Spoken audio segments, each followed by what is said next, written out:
Maiden, mother, master on a mission. 3-in-1 playing my position. Bypassed queen a long time ago. Spiritual gangster, I was born woke. Born woke, born woke.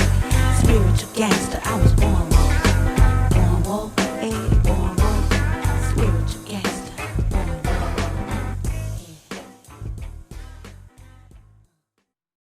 Greetings, my lovelies. It's a beautiful day in the A.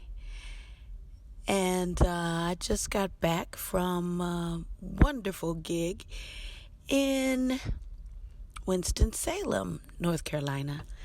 It was totally awesome, beautiful. I was with the P-Funk Connection. P-Funk Connection is a band that contains some original members of Parliament Funkadelic, and we do authentic Parliament Funkadelic songs.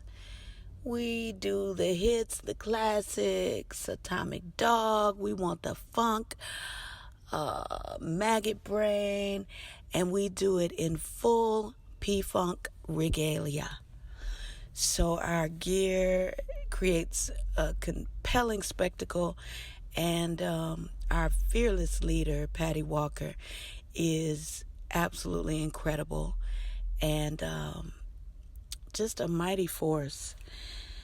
And so we have a lot of fun with that. So we were in Winston-Salem, where they were also having Pride Weekend.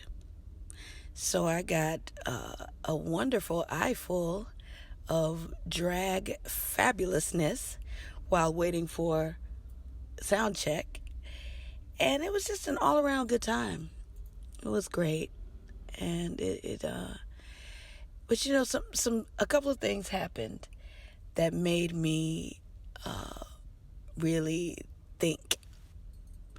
And the main thing that happened is gonna be the topic today.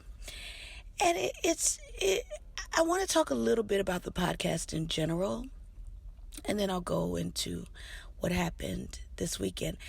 This podcast, Maiden, Mother, Master, and the men who love us, will be devoted to issues that affect women, yes, issues that affect all of us, life, things that affect mothers, mother issues. That's a double-edged sword. Lord knows I have plenty. Maiden issues. Because, you know, ultimately there are some women who just decided to remain maidens.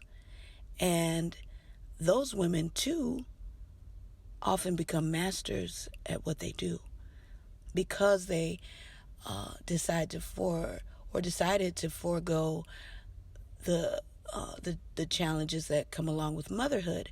They were free to focus themselves completely on becoming a master at their craft or becoming a master out here in these streets. I think Oprah is a great example of that. She is a forever maiden. She decided not to have children. And in doing so, she gave us her full self. And we are all the better because of it. Definitely. So we will devote time and energy to maidens, and there will be interviews. We will devote time and energy to mothers and mother issues, and there will be interviews. And we will devote time to masters who come in all shapes and sizes and genders, and there will be interviews. So these first episodes are really primal in that I want you to get to know me, and as you do that, you will understand my journey, and we will then begin to delve deeply into the journey of others, other people who have touched my life, and hopefully people who have touched your lives in some way or another. So back to the Winston-Salem show. Speaking of masters, our fearless leader, Patty, is a boss. She's a classic boss bitch. I mean, there's no other way to say it. She's a boss, and she can be a little bitchy sometimes, which every boss ultimately has to be sometimes. She's incredibly dynamic, an amazing performer, beautiful singer, incredible vocalist, and she spent all of her formative Maiden years touring with P-Funk, ultimately becoming part of a group called the Brides of Funkenstein, which some of you may have heard of, and just being in the culture of the Parliament Funkadelic movement in the 70s and the 80s, and even into the 90s. She then grew to book the group as well as being a part of the stage performers. And she just has so much dynamism that's just natural and innate. She's an Aries, which makes her extremely fiery, and she will snap on you in a moment. She suffers no fools, not even for a second. She will snap, and it's all good because there's love underneath all the snapping, and she's a truth teller. She definitely tells the truth and shames the devil. So we were, the trip was beautiful, and we traveled by van. So we left Atlanta maybe 4 a.m. And we usually do that because it gets us depending on how far away the city is, it gets us there pretty early in the morning, or an early part of the day, so we have time to relax in the hotel and just kind of chill out. So on this occasion, we got to Winston-Salem, I would say around maybe 10 a.m., 10 or 11 in the morning. We go into our lovely little hotel, and they tell us the rooms are not ready yet. Okay, that's fine. The rooms have been paid for over a month, but they weren't ready. We assumed they were still being cleaned or whatever. So the promoter was there, and he took us all out to breakfast. And so we ate and had a great time doing that, and had this delicious breakfast at a little place. Oh gosh, I don't remember the name of it. I want to say Jerry's, but don't get me started lying. So I'm not sure the name of the place, but it was delicious. It was a kind of breakfast all day place, but also some diner things. But since it was breakfast all day, I could eat as a vegan, and I had a tasty breakfast: French fries and grits and some I had pancakes. So I wasn't vegan then. I'm often not vegan on the road. I'm always vegetarian, but sometimes not vegan on the road because sometimes there's just only a slice of pizza, so I have to have cheese pizza or fast. And sometimes I do fast, but I do eat pancakes, which is not straight drinking milk, but they usually have milk and eggs as an ingredient. So there was that, and it was all yummy, delicious, and fabulous. So after breakfast, we went back to the hotel. By now, it's maybe 1:30, 2 in the afternoon, and our rooms are still not ready. So at this point, we're kind of a little road weary. We want to chill out a little bit before sound check, and the time for sound check is coming up. So we're like, okay. They said, well, we have a few of the rooms ready. 4 of them are ready. We can give you those keys now, and the other 5 will be ready when you get back. So we said, cool. Took the 4 keys and went to sound check. Sound check was lengthy because they weren't quite ready. They weren't fully set up yet. So we did that, and I got to see the awesome drag show while we were waiting for a sound check. It was fantastic.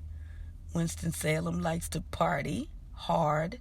Their gay pride weekend was just off the chain. It was great. I put up some Instagram stories about it because it was amazing. And so we had sound check, got done, and now it's about 6:37. So by now, none of us have showered. We've all been with each other in this van all day. And we go back to the hotel, walk into a completely full lobby, and the ladies tell us again, our rooms are not ready. Not ready.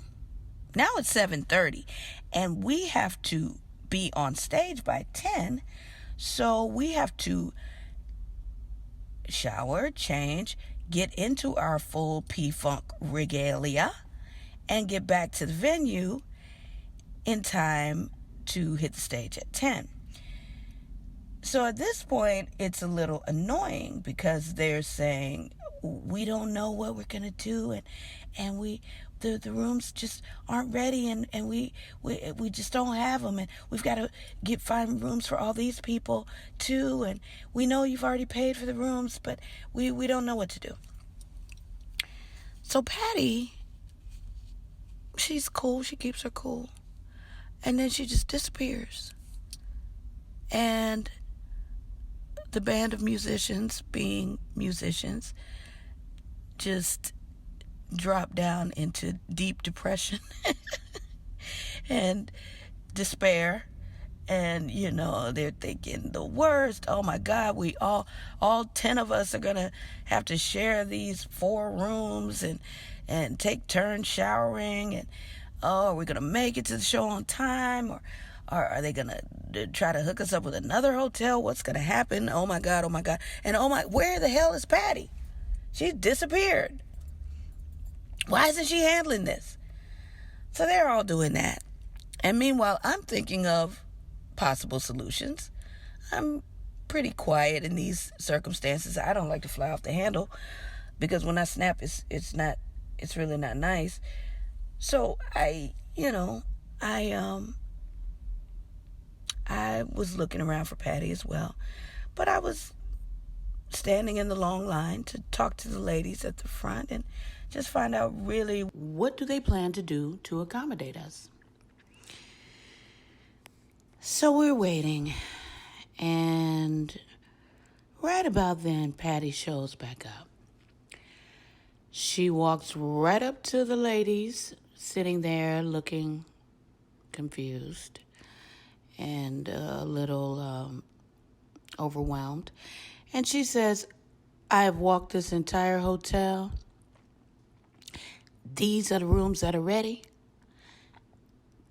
We'll take 5 of them and go ahead and type that up right now and give us the keys.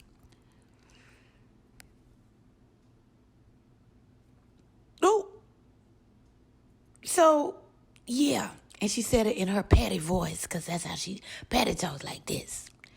Here are the rooms right here. I walked this whole hotel and these rooms are ready. We'll take these 5. Meanwhile, one of the musicians had gone upstairs to one of the guys who had gotten one of the 4 rooms that they gave us earlier. He put the key in the door and walked in, and there was a woman in there getting changed. She screamed, he screamed, everybody screamed, and basically they had given away one of the rooms that they had already given us. So when Patty came back down and told them she had walked the entire hotel and found the rooms that were available, all they could do was snap to attention. and just start typing it up, putting it in the computer, giving her the keys, making sure that we got those 5 rooms. And she handed them to us one at a time, and we went to the room to handle our business and get ready for our show. Now, that was some boss shit. There were many, many, many ways she could have handled that. She could have gotten upset. She could have called a promoter. She could have whined and complained. She could have pitched a fit right there in the lobby. She could have cursed somebody out. She could have done a dozen other things. But she quietly went, proactively located the rooms that were ready. And a couple of them didn't have towels. The rooms were immaculate. They had been cleaned. They were ready to go, totally ready. But apparently the girls at the front desk were too lazy to walk upstairs and see if the rooms were actually ready. They preferred to look at their computer, which said not ready, and conduct themselves from there. That is the difference between a boss and a worker bee. I am personally a person who feels that anywhere I go, everywhere I work, if I'm there, if I'm giving my energy there, I'm going to think like the owner. Would I want the owner to be missing money right now, to have a room full of disgruntled customers if the owner was me? Of course not. So I'm looking for solutions so that that's not the case, so that the customer is happy, so that the customer is taken care of. That's what Patty did. She bossed up. She acted like a boss because she is a boss. Not only does she run this band, she runs a business. She handles her business, this band, other various business dealings in the community. And she knew what to do to find a solution. Worker bees, look for solutions. There's always a solution to every situation. And what I see out here is too many people willing to pass the buck. Oh, well, that's not my job. Oh, it's not for me. That somebody else was supposed to do that. Just do it to get it done. Whatever the it is. Do the thing necessary to get the job done. Act like this is your business, even if it's not. Pretend that it is, so that you can do the best job for these customers that is possible to be done. Care about what you're doing. And if you don't care, please go find a job that you care about. Please, because there's so many out there. There are things you can do that you will actually care about and want to do.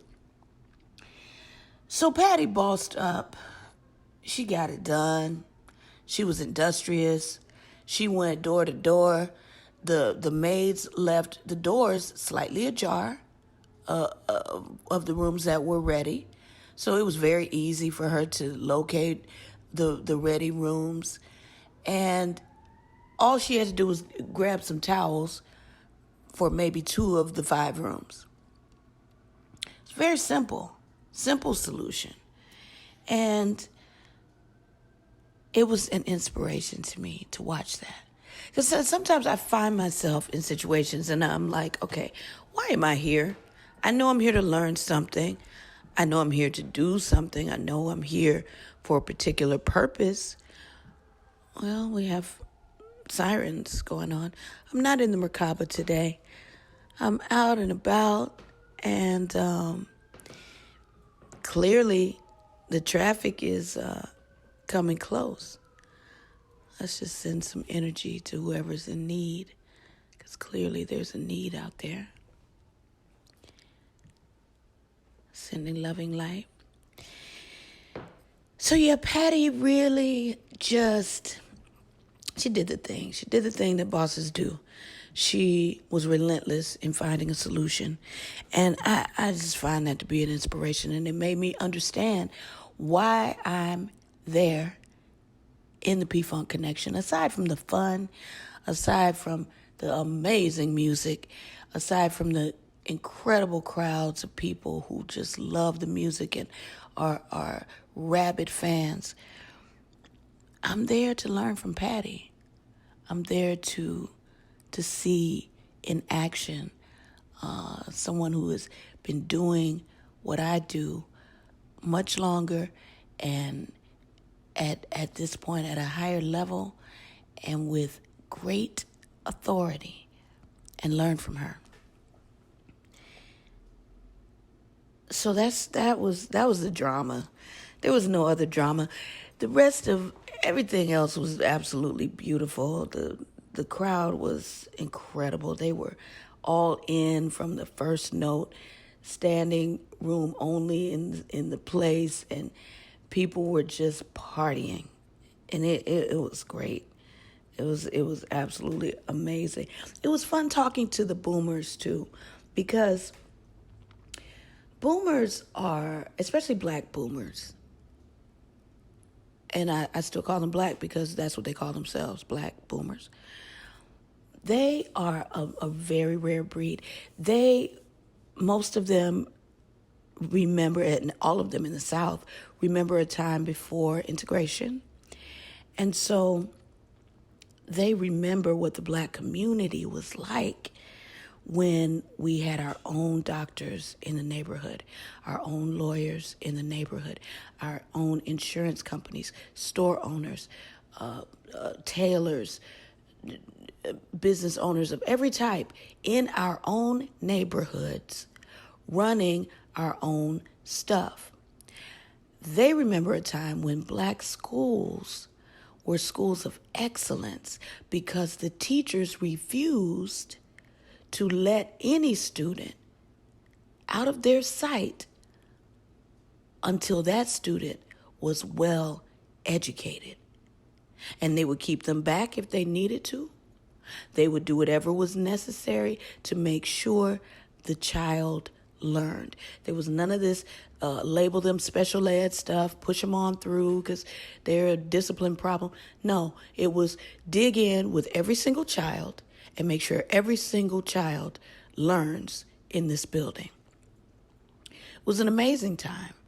And a lot of black boomers feel that integration was a bit of a problem for us, more than a bit.